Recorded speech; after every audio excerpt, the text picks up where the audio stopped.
Hello and welcome to another episode of Health Matters.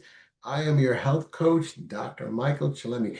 And in this episode, what we're going to talk about is we're going to be on a mission to make 2026 your healthiest year yet. In today's conversation, we're going to talk about something that is quietly affecting everything in your life: sleep. We're not talking about perfection or expensive gadgets or completely overhauling your routine. I'm talking about micro habits, small, doable changes that gently shift your body into better rest, better sleep, and restful nights. So, with that said, in 2026, sleep is no longer just about feeling rested, it's about resilience.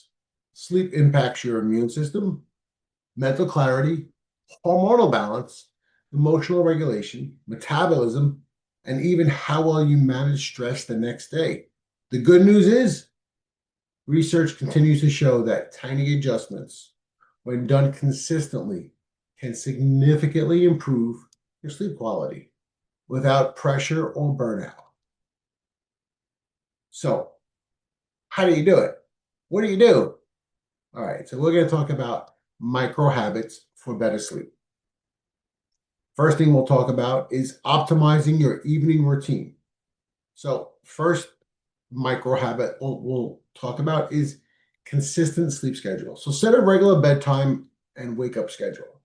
When your body thrives on rhythm, right? A consistent schedule trains your circadian clock, making it easier to fall asleep and wake up naturally, and you improve your overall sleep quality.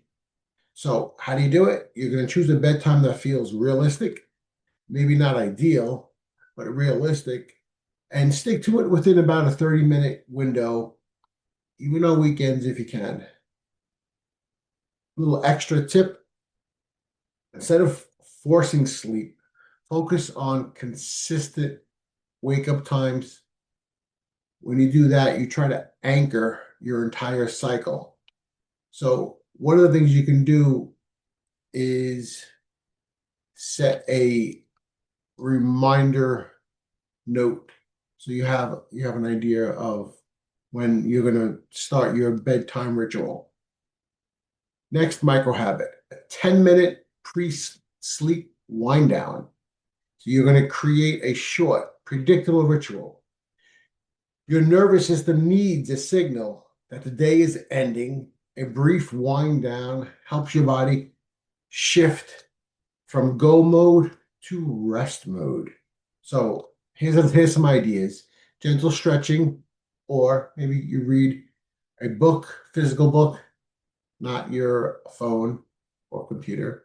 Maybe light journaling or a short guided meditation. Anchor habits. Here's the idea, kind of similar to the previous one. Set an alarm anchor. The alarm label should be something like "start winding down." Don't label it "go to bed."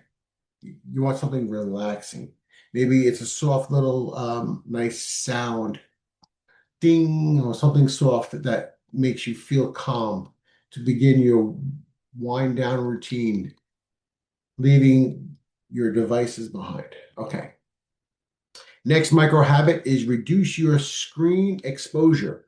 So limit your screen exposure to at least 30 minutes before bed. An hour is ideal, 30 minutes is the bare minimum. So screen exposure, whether you're talking about a laptop, a iPad, or your phone, all of it has blue light. So you want to suppress the blue light, because blue light suppresses melatonin and keeps your brain alert longer, way longer than you realize, affecting your ability to go to sleep, and it delays your sleep onset actually. So if your screen, if it's unavoidable to say, hey, I can't get off the screen, here's an idea, a couple different ideas. You're going to lower your brightness of your screen. You're going to use a warm filter. And one of the things you could do is get a screen cover that is blue light, a blue light blocker. So basically, you're going to be doing a mind shift. This isn't about restriction, it's about protecting your sleep chemistry. So the sleep chemistry is the blue light suppressing your melatonin. So we want to change that. Next micro habit is gratitude or mental unloading. So you spend 2 to 3 minutes writing down. So studies show that gratitude practices can reduce stress and promote relaxation. Gratitude and brain dumping reduces mental looping and nighttime anxiety. Here's an idea. Keep a small journal by your bedside, easy to access. Write down 3 things that you appreciated from today. Okay, next, let's talk about transforming your sleep environment. So, how do you do that? Well, what are the habits for that? So, how do you want to transform your environment? So, micro habit one, optimize your room temperature. Set your thermostat to a sleep friendly. So, the experts, whoever those experts are, say the ideal temperature is between 60 to 67 degrees Fahrenheit for the optimal sleep temperature. Why? Cooler room temperatures support natural decrease in body temperature necessarily for sleep. When it's too warm, a lot of times you can tend to stay up a little bit longer. Your body doesn't fall down into the deep sleep. Your body naturally lowers its core temperature to initiate sleep. Here's an idea. You can use a fan or air conditioner to maintain temperature. Or you could also have breathable bedding like lighter blankets or softer sheets, or they even have these cooling blankets now. Okay, next micro habit. Declutter before bed. Well, who wants to declutter before bed? It's there. I'm going to give it to you. But hey, if you think about it, it actually makes sense. So, 5 minute reset. Keep your bedroom tidy and serene. Why? A clean, calm environment signals your brain to relax. Visual clutter increases cognitive overload, even when you're not consciously aware of it. So, if you spend 5 minutes tidying up before bed, maybe straightening up one area or one surface near the bed, that's enough. It is definitely a problem for me. I am definitely a clutter king. I have but it's totally true. So when I declutter my area, you do feel better. You do feel calmer. Little tricks, the little micro habit really does make sense. If you sit back and think about it, you're like, all this clutter around. Even though you don't feel necessarily anxious, it can make you feel anxious without you even thinking about it.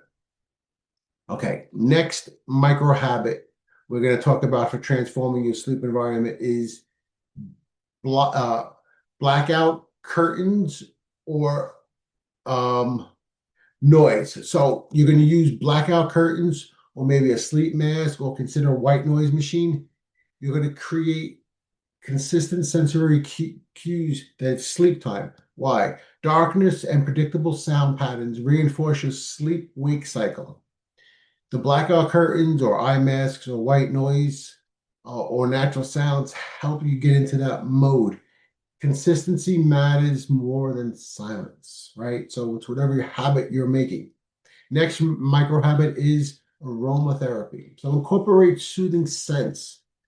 You could utilize like an oil diffuser and introduce calming scents. Why? Certain aromas support parasympathetic rest and digestion activation.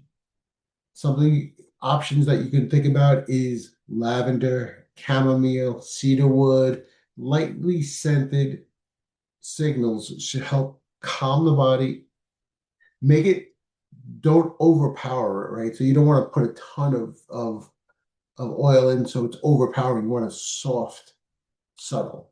Okay. Third topic we're going to talk about is daytime habits that improve your nighttime sleep. Micro habits. Morning sunlight exposure. Spend at least 10 minutes outside each morning. Why? Natural sunlight helps regulate your biological clock and improves your mood. Why? Morning light sets your circadian rhythm and boosts nighttime melatonin release. That's pretty interesting. Here's a goal: 10 minutes outside within the first hour of waking up. No sunglasses if possible. You can basically take a walk with your dog, or take a walk on the balcony, or just take a nice light stroll, get some fresh air, and wake up. Okay, next micro habit. Limit stimulants after lunch. What does that mean? That means reduce your coffee intake after 2 p.m. Why? Caffeine lingers longer than most people realize. Caffeine has a half-life of 5 to 6 hours. That was way longer than I thought. And that can affect your ability to sleep and your readiness to sleep. You could substitute herbal teas or decaffeinated options. Okay. Next micro habit is physical activity. Integrate at least 15 minutes of movement during the day. Why? Regular physical activities enhance sleep quality and duration. Movement improves sleep depth and reduces nighttime restlessness. Best timing is typically the morning or early afternoon, right? You typically don't want to exercise at night. I'm a big fan of not exercising at night because then your body stays up a little longer. Um, More intensity doesn't necessarily equal better sleep. Gentle yoga stretches and a brisk walk or a home workout can be sufficient. Next micro habit: stay awake during daylight. Avoid long naps after 3 p.m. Why? Napping too late can interfere with nighttime sleep. Late naps can reduce your sleep pressure, meaning your ability to get to sleep. Here's a tip: if it's necessary, limit nap time to 20 to 30 minutes early before 3 p.m. Okay. Section 4, stress and mind management before sleep. So micro habits, breathing exercises. Practice simple breathing techniques before bed. Why? Deep breathing reduces stress and promotes calmness. Long exhales activate calming pathways. Here's an example. It's called the 4-7-8 technique. So you inhale for 4 seconds, then you hold it for 7 seconds, and then you exhale for 8 seconds. Right? So let's try it. We're gonna inhale,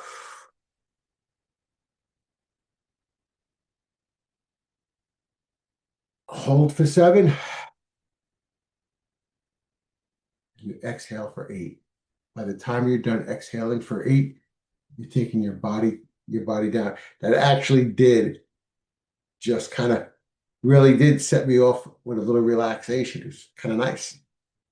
Next micro habit: visualize relaxation, shift your mental focus, right? Spend 2 minutes visualizing a peaceful scenery.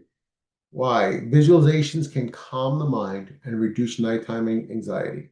Imagine a place where you feel safe, calm, and relaxed, and focus on those sensory details. Picture your favorite place or your favorite holiday and utilize that scenery. Okay, I'm going to wrap it up. I want to talk about this being a journey, right? So remember, the journey towards better sleep doesn't require an overhaul, but a small series of steps. Choose just one habit from today's discussion to incorporate this week. Consistency over time will reap big rewards in your sleep and overall health. Here's a challenge. I want you to pick one habit, share it with us, tag us, hashtag Restful Night Sleep 2026, and let's celebrate your progress together.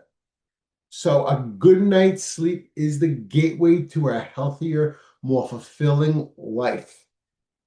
Sounds big, I know, but with these micro habits, you're just a few steps away from restful night sleeps you deserve. It's those little things, right? So, when you get a good, restful night's sleep, you set yourself up for the next day. When you set yourself up for the next day, you're prepping yourself for a good tomorrow, right? The The best offense is a good defense. Your defense is getting a good night's sleep so you can have a good day tomorrow. So it's not easy. Some of this stuff might sound easy. I'll do this, do that. And I get it. I have a lot of patients that tell me I can't sleep. It's very difficult. It's these little tiny things, right? You try one thing. Does this help? Okay, maybe this didn't help. Try this. Maybe this didn't help. But now you just tried this thing. Now this helped. Okay, so let's do this. Okay, so that's one in the bag. Now let's try something else, right? So it's about trial and error, small micro steps. Get a better night's sleep. If this helped you in any way, please give me a thumbs up, give me a like, send this to a friend. If you have any friends or family members that can't sleep or have a difficult time sleeping, please pass this along. Maybe something here will spark them and they'll get a quick little idea and it'll help them, right? One little help, anything we could do to help a fellow person is important. Remember, we only get one of these. So the biggest thing you can do is take care of your health because at the end of the day, your health matters. Until next time, I'm Dr. Michael Chillemi. Be well, be safe, be sleepy.